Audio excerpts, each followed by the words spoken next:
Hi, welcome to Dr. Madeleine Amie again. She is back again with us after our chat on childhood trauma, and today we're going to talk all about narcissism and what it is and how you can recognize it and potentially how you can avoid it, or maybe even how you can escape it. So thanks heaps for coming along again today to chat with us. Really appreciate your time. Thanks, Natalia. Thanks for inviting me back. My pleasure. So we had lots of feedback from the girls from last time, and everybody loved, your really awesome information and expertise. And so I thought, let's dive into narcissism today, because of the fact that in our Facebook group, you see a lot of it. Just so many people seem to struggle in relationships with narcissists, and there seems to be so much more of it these days. So that's kind of my first question is narcissism, has it become more rife now than it has been before? And if so, why? And so what's the cause of narcissism, and how is it so prevalent now? Yeah. Do you mean just in recent times, like over the last year or so? Well, not even the last year, but just in, maybe it's more that I'm actually noticing it more because I'm talking to more people. So I see a lot more people in relationships with narcissists, and I didn't, or maybe we're recognizing that they're narcissists now and we didn't know what to call them before. So is it? And being able to name that behavior? Yeah, it's like, when you're pregnant, and then all of a sudden you see pregnant women everywhere. It's like, exactly. Or you're learning about it, all of a sudden you see that behavior everywhere. But narcissistic behavior, it's, it can be a survival response. And we've been living in stressful times with COVID-19 and all the lockdowns. And in times of stress, these narcissistic behaviors tend to come out of the woodwork a lot more. So I'd say that could possibly be a reason if you're seeing it more recently. Yeah. So I would have thought, or from what I know or understand about narcissism, it's not something that you can turn off and on, but I guess you can play a different part and not actually be as narcissistic, in your day-to-day life as you may be at home in your relationships. Is that true? Yeah, and because it's a stress response, in times of high stress, it's going to come out more in relationships at home. So there might be periods of time where the narcissistic behaviors aren't so rampant, and then other times maybe they're getting pressured from work and they come home and they're just going to project it all onto you because that's what they do, and that's part of the cluster of behaviors and traits. So also, if you think about narcissists, they can be very charming, very charismatic, and they often have two reputations. So they might have a reputation among strangers or work colleagues or people on the outer who think they're amazing and they're, top people. And then at home, you see that dark side, and nobody else sees that. So when you go to leave the relationship and everyone's like, oh, you're crazy, and it's kind of easy for them to manipulate and weave stories about you. So there's often two reputations with people that have a lot of narcissistic behaviors. So when you say people who have a lot of narcissistic behaviors, that suggests that narcissism comes in different levels. Can you explain that? Yeah, well, everything's like a bit of a sliding scale, and if you might have a few narcissistic behaviors, you might feel like you've got to fight for your needs to be met, or you might act out or kind of externalize things rather than internalize your emotions. You might be more of an externalizer type person. And then it's a sliding scale, and it goes right up to full narcissistic personality disorder. So it can be a full-blown personality disorder when it's really strong. Yeah, really crippling dealing with these behaviors, because narcissists very rarely take accountability or admit that they've got an issue with narcissistic behavior. It's like one of the hardest things to work with, because you're dealing with a person which has really difficult behaviors, but you can't work with them because everything's like subconscious, or they don't want to admit to it, or you can't kind of move forward and work together to overcome things. Wow, that's amazing. So is that in relationships, or is that in even just in your position, if you were actually having a discussion with a narcissist who needed help, would it be Is that more in a relationship or in a professional relationship?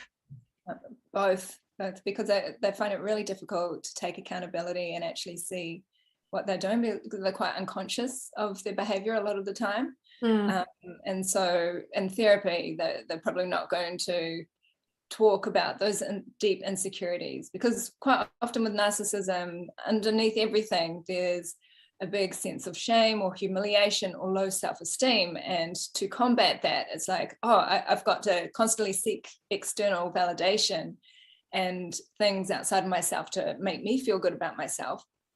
But they don't want to admit that. So if they have a whole lot of behaviors, and you're like, hey, buddy, this isn't really working for me, or, why do you think you're doing that?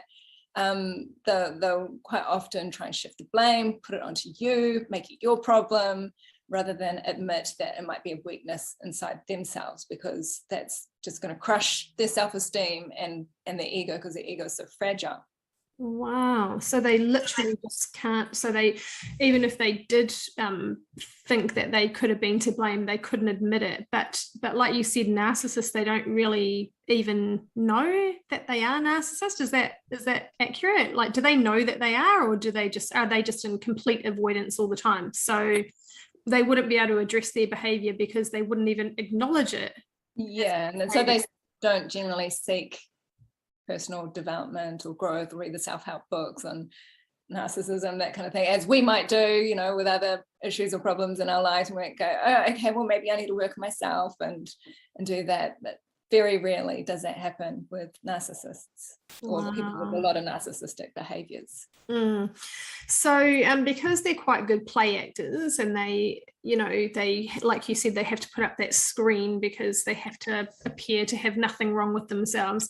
How would you, as going into a new relationship, and this is kind of where I wanted to go with it today for the ladies in 30 plus, because we hear a lot of this, they end up in a relationship with someone and then they're like, oh, what the heck, this is happening and that's happening. So are there any really good clues before you deep dive into a relationship? What are the kind of, red flags? What should we be looking for as we go into a relationship, that we're not going to end up with some toxic narcissistic traits in a partner? Yeah, I know, because it's so hard. And sometimes it's so hard to pick because, they are very charming and they're good at doing what they do and reeling you in and making you feel safe and everything. But I guess a lot of their behavior revolves around power and control. So quite often they'll belittle people that they see inferior to themselves. That's why quite a lot of narcissists make customer service people's lives really difficult. They might be really rude to the waitress, or if there's anything that they're interacting with somebody that they see lesser than them or more inferior, they're going to put them down and use that as an opportunity. And they kind of look at having things in their life that prop them up or kind of match that self-importance, that view of, I'm more important than everybody. So maybe the types of friends, they only want friends that are going to make them look good, or maybe they want you to make them look good, or to look good in front of other people so everybody else knows how awesome they are. Also the stories that they tell when you're meeting somebody new, and quite often the stories that they tell about themselves or their experiences can give away a lot. So somebody that might be really warm-hearted and fun, they'll tell you funny stories or jokes or light-hearted experiences. Somebody that's narcissistic might have a whole lot of terrible exes and everybody was absolutely terrible and he was the victim, or she was the victim. Because they can't take accountability. It's always the other person's fault. So that's a big red flag there. Wow, that's a good one too. That really is a good one. Yeah. And then in the beginning, they're going to be love bombing you. They're going to shower you with attention, and they'll want to commit to you really quickly because quite often they have quick attachment. But that kind of feeds into the relationship, which means that they can have very quick detachment from you as well if they decide to drop you. So what's quick attachment? Is that just the way they feel about you really quickly? Yeah, like, oh my God, you're the best. I love you so much. And I want to marry you and let's have babies tomorrow. And Oh, you yeah. know, they might promise you the moon and stars and make you feel so special and put you on a pedestal, which is, you know, healthy relationships take time to get to know each other, to build trust. And yeah, whereas you move quick paced with somebody that tends to have narcissistic behaviors. And so in that beginning phase of a relationship where they're going quick like that, does it become a bit of a whirlwind around a head? And do you end up getting, like, the people, like I myself ended up in a narcissistic relationship, and I think you almost get chucked in the deep end, and then you just can't even come up for air because they're just at you all the time with all of their, like you said, love bombing, and they don't give you any breathing space. Is that quite a common thing as well? You know, like, how do they catch these women? Especially women who you would consider to be quite strong, maybe independent. How do they seem to be able to catch these women? Also charming and charismatic. And maybe if you had an emotional abandonment wound in childhood, and somebody's coming in going, I want to commit to you, you're for me, and I'm going to make you feel safe in the relationship by making this big commitment, then, you know, if you have an abandonment wound, you're going to calm down and go, oh, this feels safe because, you know, they want to make a commitment to me. They're not telling me that they're unsure, they're going to run off, or they're avoidant, they're here. But really, that's when that kind of empath, narcissistic dance starts to interplay. And so let's just say that you have been caught up with a narcissistic partner relationship, and let's just say you're a little bit into it now. What are the kinds of things that you might not have recognized them at first, but what are the kinds of things that they could do that would make you just so well alert that this is not right, I need to get out of here, I need to do something about this? What are the kind of, we're a little bit past red flags now.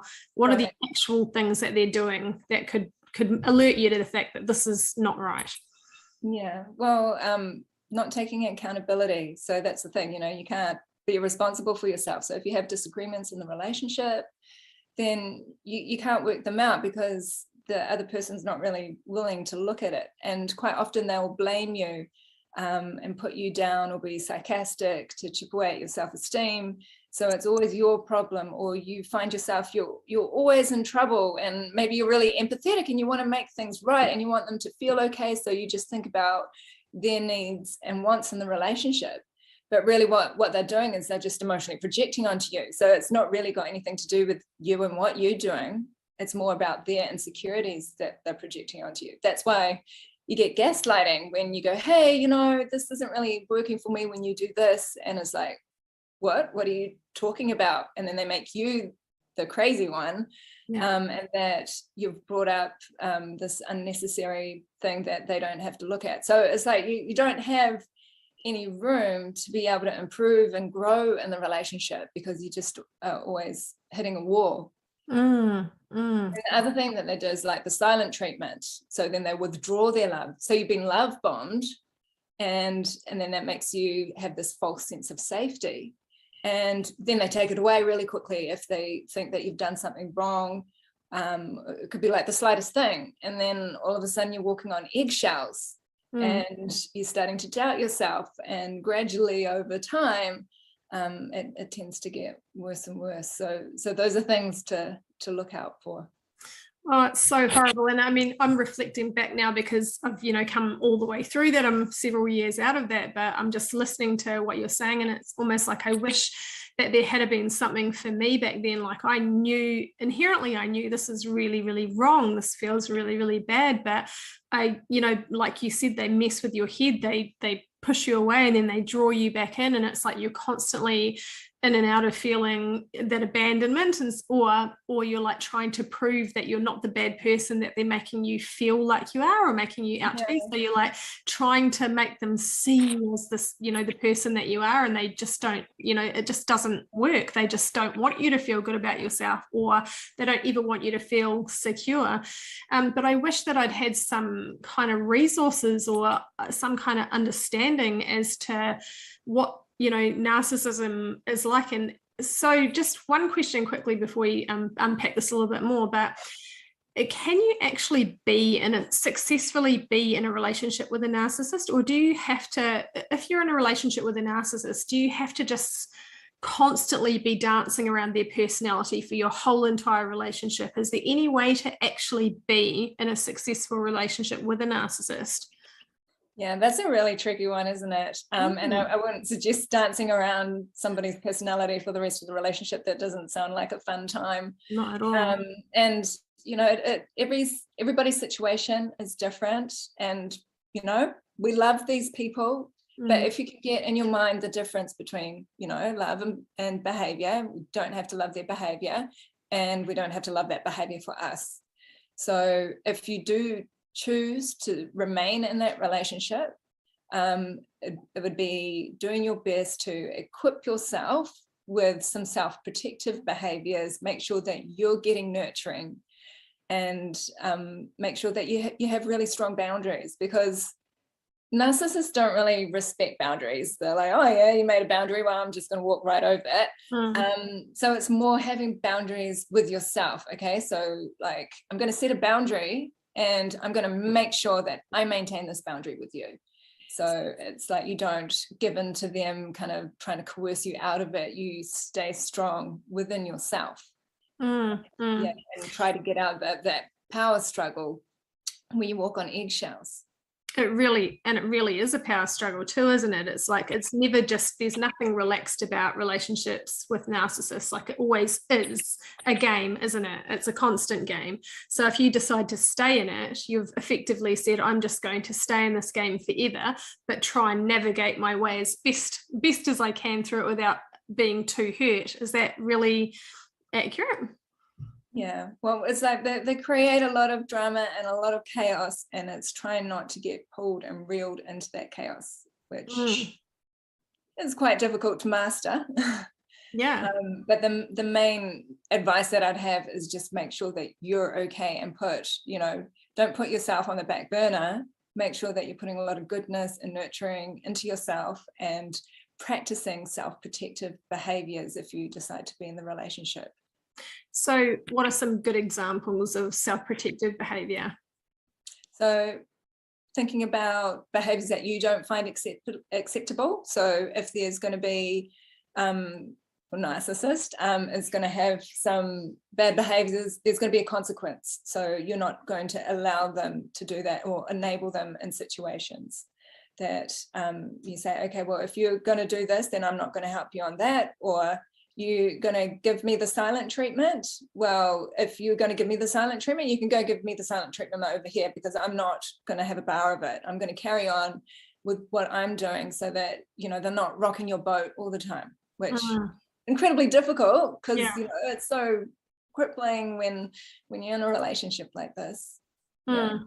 So, because I was going to say, like, even giving them boundaries like that, where, if you're going to give me the silent treatment, do it over there on the balcony, away from me. But actually, what it feels like if someone's giving you the silent treatment, you're sitting there, even if you're pretending to ignore it, you can feel it all on the inside of you. So, I mean, does narcissism, when you are the one who's practicing trying to be, trying to keep the relationship even, is it actually will it harm you, like emotionally, physically? Will it actually cause you sickness because you hold on to such a lot? Yeah, well, quite often you're going to feel like a 100-year-old person when you're dealing with these behaviors over a long period of time. And you think about, what if I stayed in this relationship for another 10 years, another 20 years? Think about your own personality. What would that be like? Yeah. You don't want to be constantly trying to make things right between you when there's another person in the relationship, and it's part of their duty within the relationship to make things right with you too. So if you're the one that's just trying to mend everything constantly, and then they've decided to come out of their silent treatment, and then you're relieved, and you have that kind of trauma bond of, relief, and I feel really good, and you get that all those good feelings back because you've been able to reconnect. But really, you shouldn't have to reach out and do that. If they've got this toxic or destructive behavior, that they should be the one that's going to come and rectify it. But with narcissists, that quite often they don't want to take accountability or change your behaviors. That's not to say that they can't.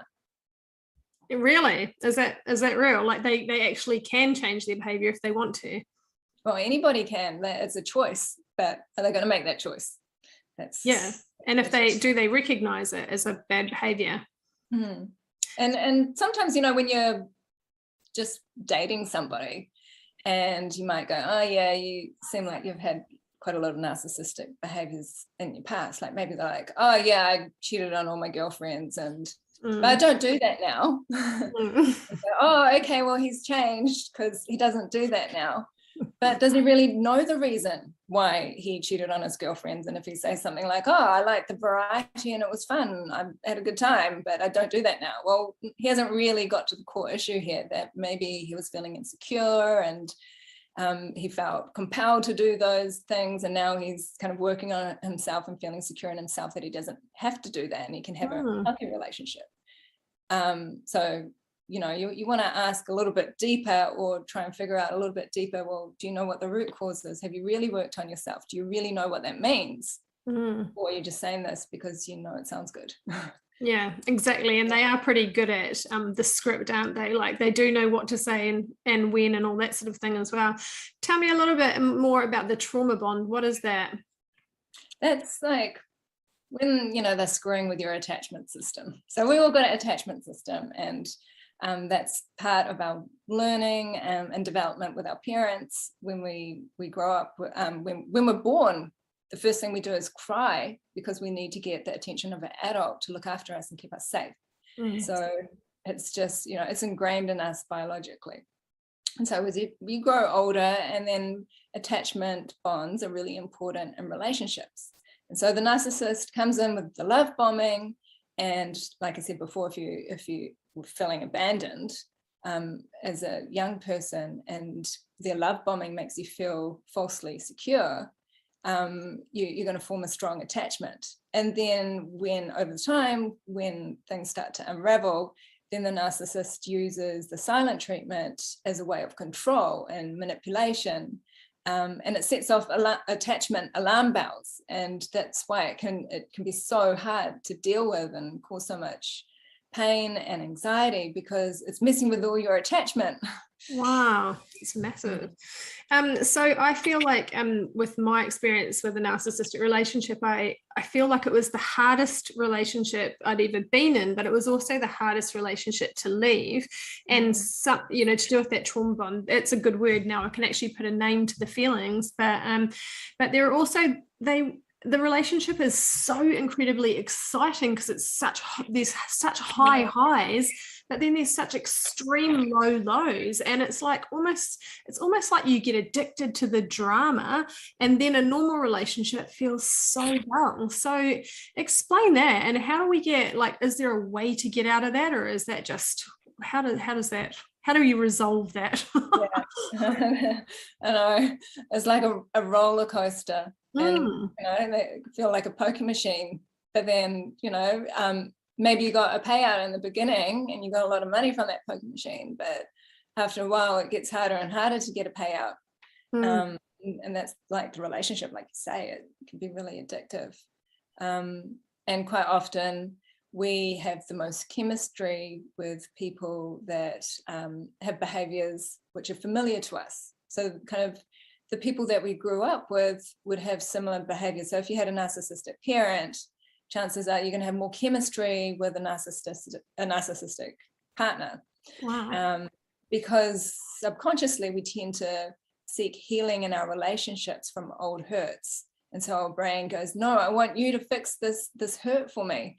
And then with all the behaviors, like the feeling abandoned and the love bombing, and then the getting, having the disagreement and everything's terrible, and then getting back together and having that trauma bond where there's that overwhelming sense of relief, and then you get all those good emotions.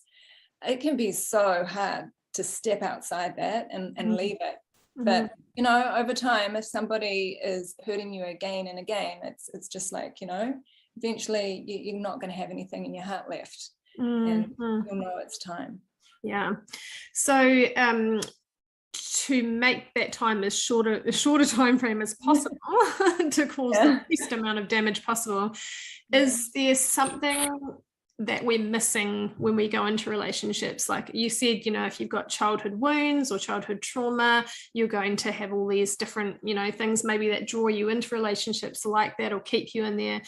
So what would it look like if before we went pursuing relationships, if we thought, hey, I'm actually going to try and start healing myself or work on myself? Is that going to give you a better chance of being able to avoid those kind of damaging relationships going forward? Yeah, well, I feel like having the right kind of information and knowledge is power. So it's going to equip you. And then if you can name the behavior, that also makes it easier as well, because you can go, oh, I know what that is, and I know that that's not right, and I can do something about it. Or, oh, I feel that overwhelming sense of insecurity now because now I'm getting the silent treatment. What's going on? Why do I feel like that? And then if you understand more about your own feelings, it can help manage the behavior and what's going on in the relationship. So a big thing I'd say is learning about it and getting educated. So for example, when you if you meet somebody and they are physically abusive and they hit you, or you see them hit somebody, or they're just violent or angry, you can name that, because that's anger and you can see it. And same with I guess like other abuses that you can actually see. With narcissism, you can't see it. It's just so much harder to identify. Hey, and then when you do see it, you're still question marks in your brain. It's like, is it really this, or is he just being like, you know, or is this happen? You know, it's just like harder to kind of figure it out in your head whether they're okay or not. Love bombing, I mean, I guess anybody can really love bomb if they're feeling really awesome about the beginning of a relationship. So that's not really I guess not the quickest way to identify narcissism. But what about, so back to the whole thing of learning about yourself, or just getting some healing for yourself. Are there resources? Do you know of resources, or is it really like a step-by-step counselling thing where you can actually like a checklist to say, am I okay? Am I okay to date? Dating doctor checklist, you know, am I okay to date now? Am I feeling okay? Is my head okay? Is my heart okay? Like, is there anything that can save us having to go through? There's definitely lots of books, and also I think understanding what your needs are in a relationship as well, because the narcissist is only concerned about their wants and needs and feelings. And if you're empathetic, you're like, oh, I want to make you happy, and you focus on making the other person happy in good faith that they will be trying to work on making you happy in the relationship, but that doesn't happen. So thinking about your own wants and needs before you go into a relationship, I think is a good thing to think about. And also not being isolated. So narcissists will quickly try to monopolize your time and isolate you from friends and family. So making sure that you've got a good network, you know who your support people are. And reading books like there's a book called Attached, which is really good, which talks about the different attachment styles that we develop, and they can change over time. There's another book called Invisible Chains, and so that's about coercive control. So those are the hidden things that you might not really see as like overt behaviors, like somebody punching you, but they're those manipulative behaviors that creep into your relationship that over time you don't realize that you've been conditioned to just, you know, focus on their needs and for you to feel really bad and terrible about yourself. So there's also other books on narcissistic abuse. So if you want to learn about the set behaviors and traits and what to look for, then knowing these things can be really helpful.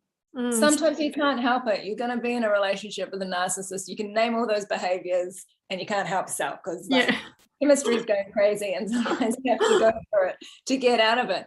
But the more that you know about it and that you've learned about it, then the easier and faster it is to be able to detach from these relationships. That's really good. So there is definitely hope. I feel like I came out of it the hard way. I healed from it the long way, but now I can identify a narcissist just when they only need to take a breath, and I'm like, narcissist, I know you're not. No, you're back in the truck up.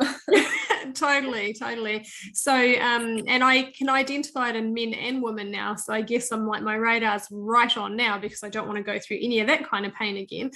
But what about let's just, I know we don't have much time left now, but what about leaving the relationship? Is there anywhere that you can go? Are there any resources that you can get? Is there any help to leave narcissistic relationships, because they are hard to leave? Is it the same, like you said, reading the books and just getting yourself filled up with knowledge and understanding and just eventually just leaving? Or is there some kind of safe way to do it? Or yeah, well, if you're thinking about leaving, make sure that you've got a good support system, because you're going to need it. And the type of support system that's not going to judge you for going back, because sometimes you've got to go through a few rounds of breaking up before you can finally do it, because you know, that trauma bond is so strong. Yeah. So you want to really make sure that you've got a good support network. And, you know, don't be afraid to ring Women's Refuge or Shine or the support services out there. Even if you're like, oh, the behavior's not that bad, you know, just ring anyway. There's no harm in it. Yeah. And also, if there's kids involved and you're wanting to make an exit in the relationship, I would recommend having a plan, because to keep yourself and your children safe. So maybe you need to get a lawyer involved, get some advice, go to Citizens Advice Bureau, and you can get free legal advice there as well. Because what happens when you try to leave a relationship with a narcissist, they tend to not like that unless it's their idea. Yeah. So they're going to try and increase the stakes. So they're not going to like it that you're leaving. Their ego is going to be hurt. They're going to start to act out with their behavior, and they're going to feel entitled to do so, because they're also going to play the victim. And try and guilt you, try to get their hooks back into you, to do whatever they can to get you back into the relationship. So being aware that those behaviors are probably going to happen, and, you know, quite often narcissists will look at any area they can to control you in your life. Like if they can take away your belongings, or if they can take control of the kids in the situation, or just anything. You want to make sure that you have a plan, and you can safeguard the most important things to you to make sure that your children are safe, and that your resources are safe as well. If, you know, because it's not very nice if you're going to be a single mum and then all your resources get taken away, because, you know, you're going to need support, you're going to need resources, and make sure that you have the extra services that you need, and not be afraid to be like, okay, well, these behaviors are scaring me, I'm going to get a protection order. You know, you might feel like, oh, that's a bit extra, you know, or next level, and I don't know how he's going to respond to that, but it's much better getting one of those, even if, you know, you don't think the behavior is really huge, to want that, because quite often we minimize it to ourselves. We do. Or we think that we deserve it, like, oh, I've broken his heart, it's okay for him to lock me in a room and talk to me for 5 hours about how I shouldn't leave the relationship or start doing things, you know, not okay. You don't deserve that. You don't have to stay in that situation. So, yeah. And a protection order just safeguards you for that, you know, immediate time, and then at any time you can break the protection order. That's the silly and scary thing, but you can break it, but it just gives you that protection from them coming to you, doesn't it? Or the police respond quicker if you've got a protection order up against your name. That's how that works, isn't it? Yeah. And also if you've got kids involved and there's a chance that he could get dangerous or had scary behavior, that protection order is going to be really important for safeguarding your kids, and for the courts to see, if it ends up going to court, for them to see the journey that you've been on, so that they can make the best decision for you and the children as well. So Yeah, that's amazing. Honestly, this topic is so massive, and this is literally just the tiniest little scratch of the surface. I know that. And you have been such an awesome wealth of information. It's really got my brain ticking over. And we will definitely be having some more of these chats because I think they're so worthwhile. But I'm going to actually add some links to this chat, and so people can know where to go to get to Women's Refuge and to Shine and different things, and maybe some of your resources if you've got any for this particular topic. And I'll just link them up to this chat so women can go out there and get some help for themselves, and maybe those books as well. I'll see if I can find some links to those as well. Really, really appreciate your expertise. Just, it's amazing. Thank you so much. Thanks for having me. Pleasure.